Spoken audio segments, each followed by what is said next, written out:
अस्सलामु अलैकुम वरहमतुल्लाहि वबरकातुहू। अल्हम्दुलिल्लाहि वकफ़ा वसलामुन अला हबीबिहिल मुस्तफ़ा अम्मा बअद फ़अऊज़ु बिल्लाहि मिनश शैतानिर रजीम बिस्मिल्लाहिर रहमानिर रहीम वला तक़ूलू लिमन युक़तलु फ़ी सबीलिल्लाहि अमवात बल अहयाउन वलाकिन ला तशऊरून सदक़ल्लाहु मौलानल अज़ीम। बारगाह रिसालत मुआब सल्लल्लाहु अलैहि वसल्लम में दुरूद पाक का हदिया पेश करें। अल्लाहुम्मा सल्लि अला सय्यिदिना व मौलाना मुहम्मदिन मअदनिल जूदि वल करम व आलिहि व अस्हाबिहिल किराम व इब्निहिल करीम व बारिक व सल्लिम सलातन दाइमतन सरमदन अबदा। अज़ीज़ान गिरामी वक़ार, आज की मुहर्रमुल हराम की इस मजलिस में आपके सामने मैं बयान करने की गरज से हाजिर नहीं आया हूँ। आपके 10 रोज़ा जो मुहर्रम की मजालिस यहाँ पर चल रहे हैं, मामूल के मुताबिक चलते रहेंगे और उससे आप नसीहत हासिल करते रहेंगे। आज जुमा का दिन है, मुहर्रम का ये दूसरा जुमा है। इस जुमा में मैं सिर्फ़ और सिर्फ बरकत हासिल करने के लिए हाजिर आया हूँ और दुआ करके मैं रुखसत हो जाऊँगा, इसलिए कि सरकार सय्यदुश्शुहदा इमाम आली मकाम इमाम हुसैन आज़म रदी अल्लाह तआला अन्हु की बारगाह में खिराज अक़ीदत पेश करना, दर हकीकत हम उनका मकाम और उनका बुलंद मर्तबा बयान करके अपनी तारीफ़ कर लेते हैं, इसलिए कि जो उनकी तारीफ़ करता है अल्लाह उसका मर्तबा बुलंद कर देता है। एक बात याद रखें, हम हुसैनी हैं और हुसैन आज़म अमन का पैगाम देने वालों को कहते हैं। सय्यदुश्शुहदा इमाम आली मकाम इमाम हुसैन रदी अल्लाह तआला अन्हु जुल्म के ख़िलाफ़ ही तो खड़े थे और उन्होंने अपनी पूरी ज़िंदगी में ये साबित कर दिखाया है, मौत और हयात सिर्फ इस दुनिया से मर जाने और कट जाने का नाम नहीं है। जो रसूल पाक सल्लल्लाहु अलैहि वसल्लम की मोहब्बत में मर जाता है, अल्लाह उसे हमेशा ज़िंदा रखता है। आज सिर्फ 2 चंद नसीहतें आपके सामने रखता हूँ कि बहुत सारे लोग इमाम हुसैन का गम मनाते हैं कि उनकी शहादत हो गई, करबला में उनके बच्चे शहीद हो गए और उनका पूरा ख़ानदान जिस आजमाइश में मुब्तला था, ये सब बयान करने के बाद रोते हैं, धोते हैं, सब कुछ गम फितरी बात है, जो भी सुनेगा उसको गम होता है। लेकिन मैं ये पूछना चाहता हूँ, अगर सही मानों में इमाम हुसैन का गम ही है आप और सही मानों में उनसे मोहब्बत की वजह से गम करते हो, करबला के वाक़यात सुनने के बाद आंखों में आंसू आ जाते हैं, तो कभी अपने चेहरे पर नज़र डाल कर के भी देख लेना, क्या ये हुसैनी चेहरा है या नहीं। गम हुसैन का तो है, चेहरा हुसैन का क्यों नहीं है। बड़ी बात है मेरे अजीज, तुम्हारे कहने में और करने में फ़र्क नहीं होना चाहिए। जिस चीज़ की मोहब्बत का दावा कर रहे हो वह हुसैन आज़म रसूलुल्लाह की शरीयत और रसूलुल्लाह की सुन्नत बचाने के लिए अपने बच्चों का खून भी कुर्बान कर दिया, और आज हमारे बच्चे, हमारे नौजवान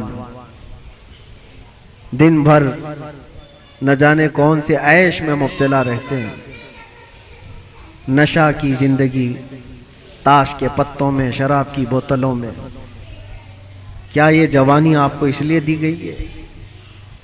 हुसैन आज़म का जिक्र सुनने वाला कभी ऐसा नहीं कर सकता कि उसकी नशे से दोस्ती हो, कभी नहीं हो सकता।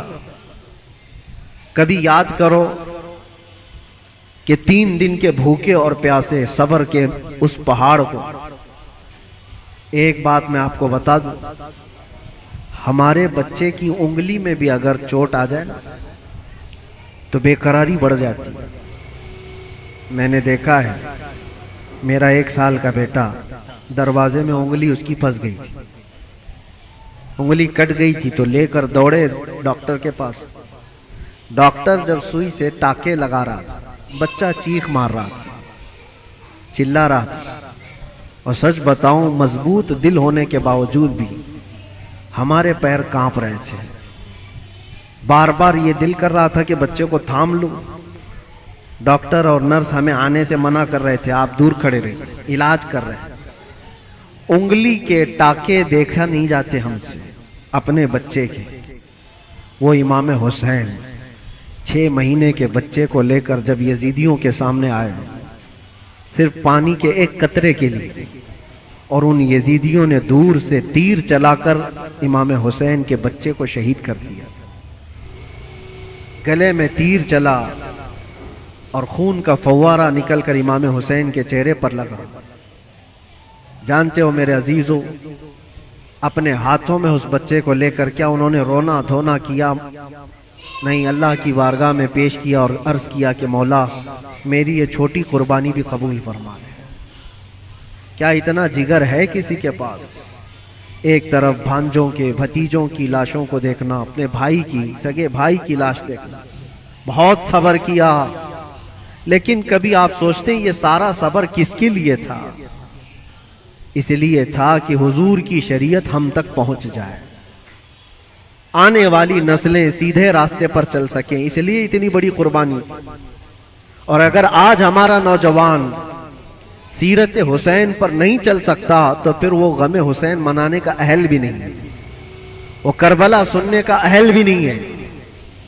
करबला के वाकयात सुनने वाला नौजवान वो सच्ची तौबा करके सच्चे रास्ते पर चलने का अज़म करे तो ही हकीकी मानों में वो हुसैनी कहलाता है।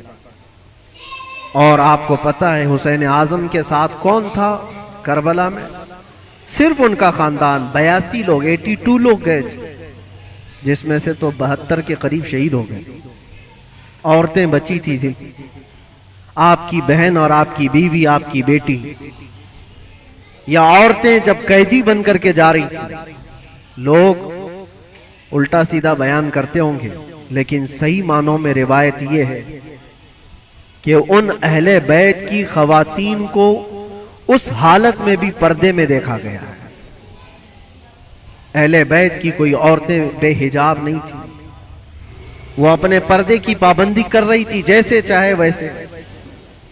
आपको एक बात बताता हूं, जब इमाम हुसैन का सर लेकर के दिमश्क में पहुंचे, दिमश्क में जब पहुंचे तो पूरे लोग सर इमाम हुसैन को देखने के लिए भीड़ लगाए हुए थे।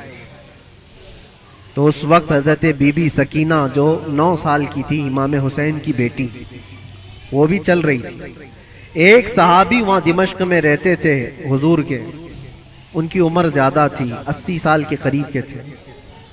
उन्होंने पहचान लिया इमाम हुसैन की बेटी को देख करके। वो करीब आए, कहा बेटा अफसोस है कि रसूलुल्लाह के इस नवासे को शहीद कर दिया गया, हम कुछ नहीं कर सके। बताओ कोई हाजत है तो मैं तुम्हारी हाजत पूरी करूं। ऐसे वक्त में एक घर, जिसके घर से सब कुछ लुट गया हो, खाने पीने को भी ना हो और कैदी बनाकर ले जाया जा रहा हो, उस वक्त नन्ही सी बच्ची ने क्या कहा जानते हैं आप? कहा, ऐ मेरे नाना के सहाबी, ये जो मेरे बाप का सर नेज़े पर डालकर ले जा रहे हैं, इसको थोड़ा आगे कर दीजिए, ये जुलूस में आगे कर दीजिए। कहा क्यों ऐसा कह रहे हो? कहा इसलिए कि उस सर को देखने के लिए भीड़ जमा हो रही है और वो सर देखते देखते लोग हमारी इज्जतों को भी देख रहे हैं, हमारी तरफ भी देख रहे हैं, हमारी बेपर्दगी ना होने पाए। जो सर देखना चाहते वो सर देखें, हम तो कम से कम महफूज रहे। उस आलम में भी अपने पर्दे की हिफाजत करने वाली अहले बैत की वो छोटी सी बच्ची पर कुर्बान जाओ। आज हमारी भी औरतें हैं, औरतों को इस करबला के वाक़े से ये सीखना चाहिए कि जितने ऐश परस्ती में दुनिया तुम्हें आज बाहर दावत देकर बुला रही है, मेरी बहनों, ये हकीकी ज़िंदगी नहीं, इस्लामी ज़िंदगी ये है कि रसूलुल्लाह सल्लल्लाहु अलैहि वसल्लम के अहले बैत से जुड़े हुए हर खातून ने ऐसी ज़िंदगी गुजारी है कि किसी अजनबी ने ज़िंदगी भर उनके किसी चीज़ को देखा नहीं है। अल्लाह करे कि हमें वो जिंदगियां नसीब हों। बस मेरा ये पैगाम है कि हुसैन आज़म को सुनने के लिए सिर्फ रोना धोना ज़रूरी नहीं, बल्कि हुसैन आज़म को सुनने वाले को ये अज़्म और हौसला रखना चाहिए कि मैं अपनी ख्वाहिशात को मार करके अल्लाह की रज़ा के लिए जीऊँगा, अल्लाह की रज़ा के लिए जीऊँगा। जो बुरी आदतें ज़िंदगी में आती हैं उसको तर्क करना ये भी एक बहुत बड़ा अज़्म है, एक बहुत बड़ा हौसला है। नौजवानों से मैं गुजारिश करूँगा, आज पूरी दुनिया तुम्हारी तरफ देख रही है। आज जानते हैं हमारी कौम को क्या क्या इल्ज़ामात हैं कि नशा तुम्हारे यहाँ बिकता है, नशा तुम करते हो, झूठ तुम बोलते हो, चोरियाँ तुम्हारे मोहल्ले में हो रही हैं, बहुत सारी आवारगियाँ। ये सब बातें क्यों आई तुम्हारे अंदर? रसूलुल्लाह सल्लल्लाहु तआला अलैहि वसल्लम के ख़ानदान से मोहब्बत करने वाले, अहले बैत से मोहब्बत करने वाले अपने मुआशरे में ऐसे तो नहीं रह सकते। जिस रसूल ने कहा सफाई आधा ईमान है, आज हमारे मोहल्लों में सफाई नहीं। बात सिर्फ यही है कि सिर्फ जुबान से हुसैन हुसैन कह लेने का नाम हुसैनी नहीं होता, हुसैनी नहीं होता। अपने अमल से ये साबित करके दिखाओ कि हम हुसैनी किरदार रखते हैं, यजीद से आज भी नफरत रखते हैं। और आखिरी बात, हुकूमतें सबकी जाएंगी। आज जो तख्त पर बैठे हों कल उतर जाएंगे। यजीद 3 साल तक हुकूमत किया, अपने 3 साला दौर में उसने बहुत जुल्म किया, लेकिन तख्ता खत्म हो गया, यजीद मर गया। मुझे बताओ आज पूरी कायनात में झंडा यजीद का लहराता है या हुसैन का लहराता है? वजह यही है, हक के लिए जो खड़ा हुआ रब ताला उसे क़यामत तक जिंदा रखता है। इसीलिए हमेशा इस बात को याद रखो मेरे अजीजों, जुल्म करने वाले जुल्म करते रहेंगे, मसाइब आते रहेंगे, मुसीबतें आती रहेंगी, मशक्क़तें आती रहेंगी। अंधेरा होगा तो अल्लाह ताला की तरफ से उजाला भी ज़रूर आएगा, उजाला ज़रूर आएगा। अल्लाह तबारक व तआला हक के साथ हमेशा कायम रहने की तौफीक अता फरमाए। बस मैं आज इतनी नसीहत पर अपनी गुफ्तगू ख़त्म करता हूँ और दुआ के लिए मैं हाजिर आया था। दुआ करता हूँ, मेरा एक छोटा सा ये मैसेज था, इसलिए कि मैं एक चीज़ आपको ये भी बता दूँ कि मैं आपकी इसी जामा मस्जिद का इमाम भी रह चुका हूँ अल्हम्दुलिल्लाह। हमारे बच्चे यहाँ पर हैं, हमारे बरसों से सुनने वाले सामाईन यहाँ पर मौजूद हैं। हो सकता है कुछ लोगों के लिए नया होगा, लेकिन चूंकि 15 साल गुजर गए तो 15 साल में बहुत सारे मामलात भी गुजर जाते हैं। कुछ लोगों ने हमारी इमेज को, हमारी छवि को बहुत बिगाड़ करके पेश किया गया है। ये आएंगे तो हलचल मच जाएगी, ऐसा होगा वैसा होगा, भड़काऊ होगा। मेरे अजीजों, एक बात याद रखो, जो हुसैन आज़म से ताल्लुक़ रखता है वो कभी भी आतंक से ताल्लुक़ नहीं रख सकता, उसका कोई ताल्लुक़ नहीं होगा। हाँ, जो यजीदी होगा वो यजीद के किरदार के साथ जुल्म कर सकता है, लेकिन हुसैन आज़म के किरदार को सीने से लगाने वाला वो अपने ऊपर मुसीबतों के पहाड़ उठा तो लेगा, लेकिन फसाद और फितना मचाने की कभी कोशिश नहीं करेगा। अल्हम्दुलिल्लाह आज मैं ये आपके सामने इसलिए इजहार के साथ कह रहा हूँ कि हमारा मकसद किसी भी जगह पर फितना फसाद फैलाना नहीं है, लॉ एंड ऑर्डर को ख़राब करना नहीं है। हम अपने ज़ुबान से जो भी बात अर्ज करते हैं वो हक के लिए बात अर्ज करते हैं, नौजवानों की इस्लाह के लिए करते हैं। यहाँ पर बड़े लोग गवाह होंगे, इसी मस्जिद के वो बच्चे जो 24 घंटे नशे में रहते थे, अल्हम्दुलिल्लाह 60 से ज्यादा नौजवान मेरे साथ इसी मस्जिद में एहतिकाफ पे भी बैठे थे। जानते होंगे पुराने लोग, और अब तो बच्चे बड़े भी हो गए और यहाँ तक कि मस्जिद की कमेटी में भी आ गए। बहुत सारे लोग, बचपना होगा, जवानी आएगी, बुढ़ापा भी होगा। पहले के लोग भी यहाँ पर जो मुझे जानते हैं, हमारा एक ही मकसद होता है, एक ही मकसद है। वो मकसद क्या है कि मोहम्मद से वफा तूने तो हम तेरे, ये जहां चीज है क्या, लौह कलम तेरे। बिगड़े हुए रास्ते तुम्हें वहां से निकाल कर लाना, उस रास्ते पर तुम्हें कायम रखना जो रास्ता तुम्हें सीधे इस मस्जिद से लेकर मदीने तक पहुंचा देता हो, ताजदारे मदीना सल्लल्लाहु अलैहि वसल्लम के कदमों तक पहुंचाता हो, उस रास्ते पर तुम्हें लाकर खड़ा करना, बस ये हमारा मकसद है। बाकी किसी को जोश दिलाना, किसी को उकसाना, किसी को फितना और फसाद में लाना कभी हमने पहले ना किया था और ना ही करना है। हाँ, अगर किसी को ऐसा लगता हो तो ये उनकी खाम ख्याली है। बस हम तो ये कहेंगे, या रसूल अल्लाह, तेरे गुलामों का नक्शे कदम है राह खुदा, वो क्या बहक सके जो ये सिर्फ सुराग लेके चले, वो क्या बहक सके जो ये सुराग लेके चले। बस आखिरी मैसेज यही है कि मोहम्मद से वफा तूने तो हम तेरे हैं, ये जहां चीज है क्या लौह कलम तेरे हैं, जिंदगी तुम्हारी अपनी नहीं है, ये अल्लाह के रसूल के लिए दी हुई जिंदगी है।